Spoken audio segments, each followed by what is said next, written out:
কার্যক্রম নিষিদ্ধ আওয়ামী লীগের প্রতিষ্ঠাবার্ষিকী ঘিরে নাশকতা করার কোনো সুযোগ নেই জানিয়েছেন ডিএমপি কমিশনার মোসলেউদ্দিন আহমদ। তিনি বলেন, রাজধানী জুড়ে নিরাপত্তা জোরদার করা হয়েছে।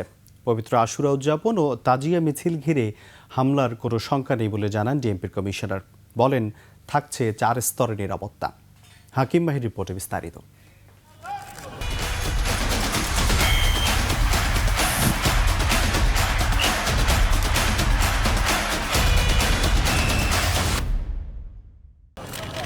পবিত্র আশুরা উদযাপন ও তাজিয়া মিছিল উপলক্ষে পুরান ঢাকার হোসনি দালানে সংবাদ সম্মেলন কথা বলেন ডিএমপির কমিশনার মোসলেউদ্দিন আহমদ। সে সময় কার্যক্রম নিষিদ্ধ আওয়ামী লীগ নিয়ে কথা বলেন তিনি। আমাদের যে ট্রেন স্টেশন, আমাদের বাস স্টেশন, সব জায়গায় আমাদের নজরদারি বাড়িয়েছি এবং তারা যাতে বিক্ষিপ্তভাবে এখানে এসে জমায়েত হয়ে কোথাও কোনো ধরনের মিছিল বা সমাবেশ করতে না পারে সেই জন্য আমরা সজাগ আছি।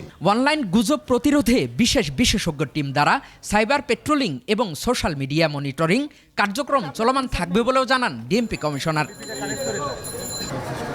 ডিএমপি প্রধান জানান, কোনো আশঙ্কা না থাকলেও আশুরা শান্তিপূর্ণ ও নিরাপদ করতে 4 স্তরের নিরাপত্তা সহ সব ধর্মীয় স্থাপনায় ড্রোন ও সিসিটিভির মাধ্যমে নজরদারি করা হচ্ছে। আঞ্জুমান হায়দারি, বড় কাটারা ইমামবাড়া, শিয়া মসজিদ, বিবিকা রওজা, মিরপুর এবং মোহাম্মদপুরের বিহারি ক্যাম্প সহ সমস্ত গুরুত্বপূর্ণ ধর্মীয় স্থানসমূহকে পুলিশের বিশেষ নজরদারিতে রাখা হয়েছে। গুরুত্বপূর্ণ ইমামবাড়াগুলোতে সার্বক্ষণিক সিসিটিভি ক্যামেরার আওতাভুক্ত রাখা হয়েছে।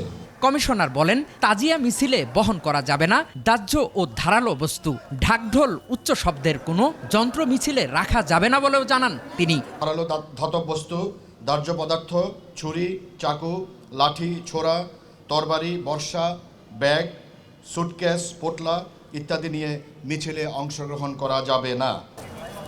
হাকিম মাহি, 21 টেলিভিশন, ঢাকা।